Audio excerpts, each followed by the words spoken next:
আজকে দুধ দিয়ে তৈরি একটি রেসিপি আপনাদের সাথে শেয়ার করব।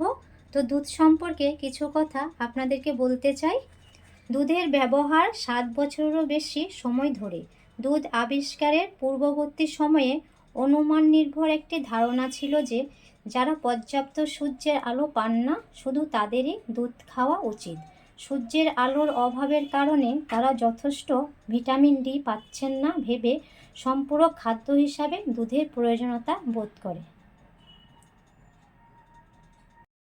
দুধ খেলে আমরা কি কি উপকার পেয়ে থাকি সেটা একবার জেনে নিন। দুধ হাড়ের ক্ষয় ও পতন রোধে অত্যন্ত কার্যকর।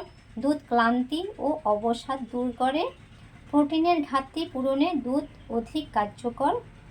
দুধ সুস্থ জীবনধারা বজায় রাখতে সহায়তা করে।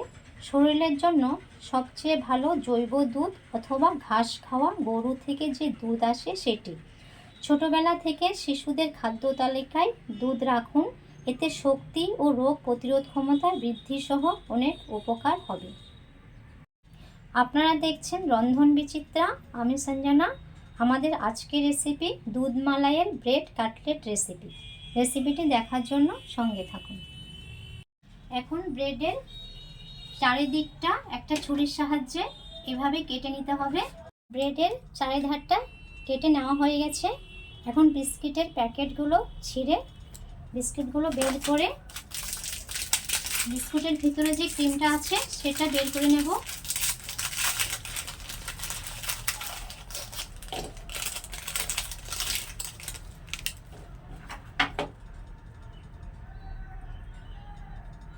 এই দেখুন, বিস্কুটের মাঝখানে এই ক্রিমটা একটা ছুরির সাহায্যে এভাবে নিয়ে নিতে হবে। আলাদা করে একটা বাটির মধ্যে আলাদা করে ক্রিমটা নিয়ে নেবেন।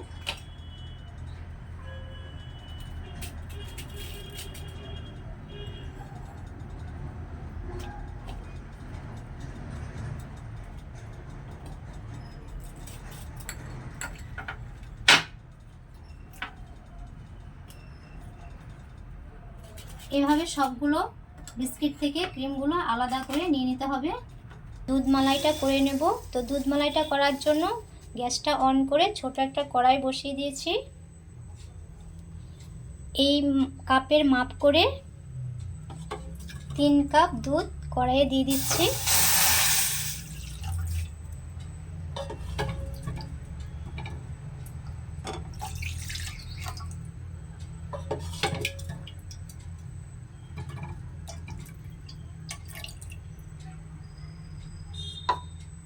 দুধটা যখন গরম হয়ে আসবে তখনই এখানে চিনিটা অ্যাড করব। দুধটা ফুটতে শুরু করেছে। এখন মিষ্টির জন্য এখানে চিনিটা দিয়ে দিচ্ছি। 3 চা চামচের মতো চিনিটা এখানে অ্যাড করব।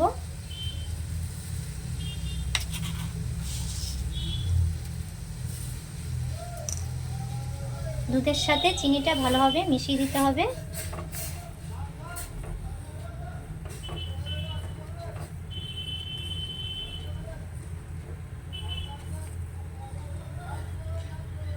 চিনিটা গলে গিয়ে দুধের সাথে যখন মিশে যাবে তখনই এখানে গুঁড়ো দুধটা দিয়ে দেব।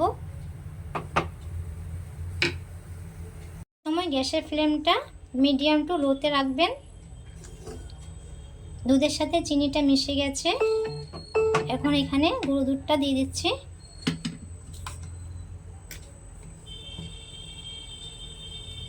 চার চা চামচের মতো গুঁড়ো দুধটা এখানে দিতে হবে।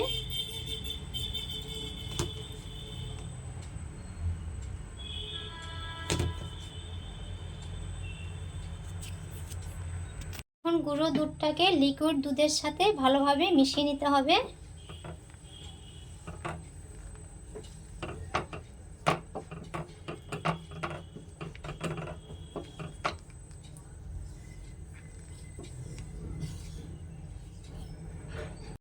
গুঁড়ো দুধটা দেওয়ার পর দুধের মালাইটা দেখুন রেডি হয়ে গেছে, অনেকটা গাঢ় হয়ে গেছে।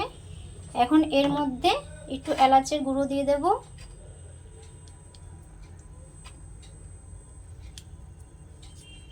সামান্য একটু নাড়াচাড়া করার পর এটা নামিয়ে নিতে হবে।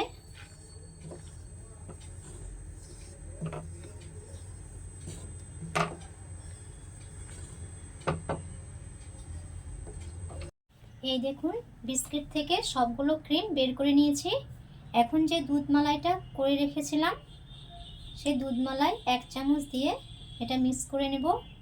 সব উপকরণগুলো তৈরি করে নিয়েছি। এখন ব্রেড কাটলেটটা কিভাবে করছি সেটা একবার দেখে নিন।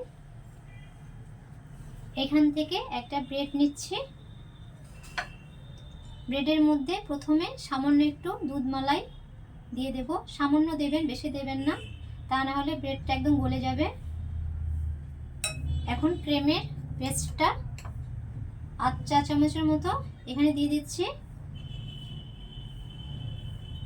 ব্রেডের উপরে এভাবে দিয়ে দেবেন।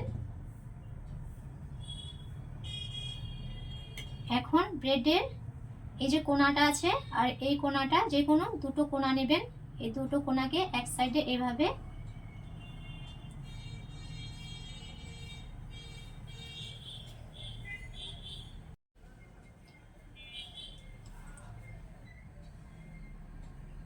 ক্রিমটা দিয়ে নেবেন। এখন একটু বাটিতে জল নিয়েছি, সামান্য একটু জল আঙুল দিয়ে চারিধারে লাগিয়ে নেবেন।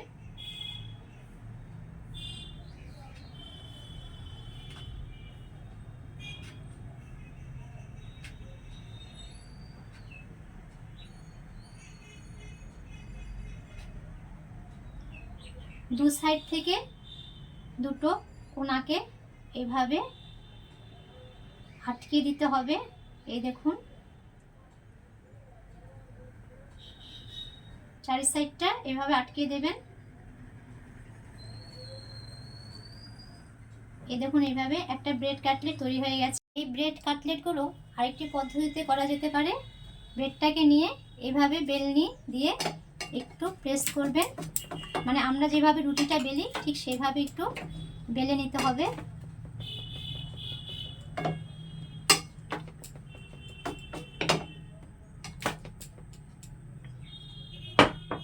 এভাবে একটু বেলে নেবেন। এখন এর মধ্যে দুধ মালাইটা লাগিয়ে নিতে হবে।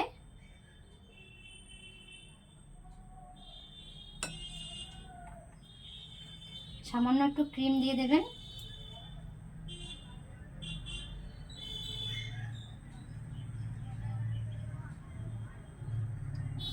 এখন এই কোণা থেকে এই কোণা আগে যেমন করেছিলাম ওই ব্রেডগুলোর ক্ষেত্রে ঠিক এই ব্রেডটার ক্ষেত্রেও সেরকম করে নিতে হবে।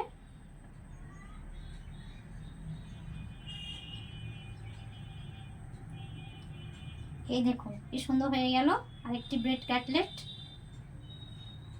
এই পদ্ধতিটাতেও করতে পারেন। সব কাটলেটগুলো তৈরি করা হয়ে গেছে। এখন একটি প্লেটে এগুলোকে সাজিয়ে নেব।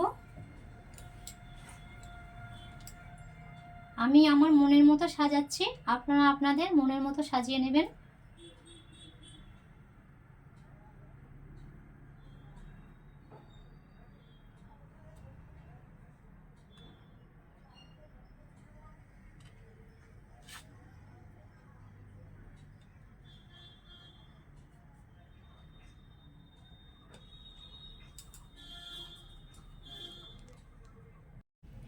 প্লেটের মধ্যে সাজানো হয়ে গেছে। এখন দুধ মালাইটা এর উপর দিয়ে ছড়িয়ে দিতে হবে।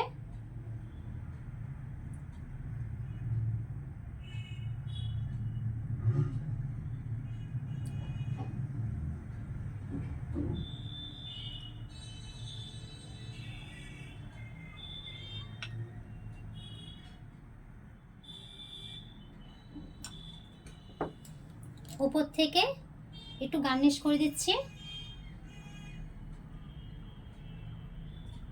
আপনারা যে কোনো ধরনের ড্রাই ফ্রুটস দিয়ে এটা গার্নিশিং করে নিতে পারেন। আমি একটু সবুজ চেরি দিয়েছি এখানে।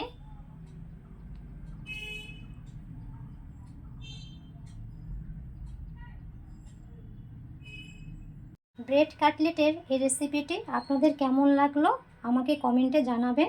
ভালো লাগলে চ্যানেলটিকে একটি লাইক, একটি সাবস্ক্রাইব করে আমার পাশে থাকবেন। আপনাদের ভালোবাসা আমি একান্তভাবে কামনা করি। আজ এই পর্যন্তই, দেখা হচ্ছে পরবর্তী একটি রেসিপিতে। ভালো থাকবেন, সুস্থ থাকবেন।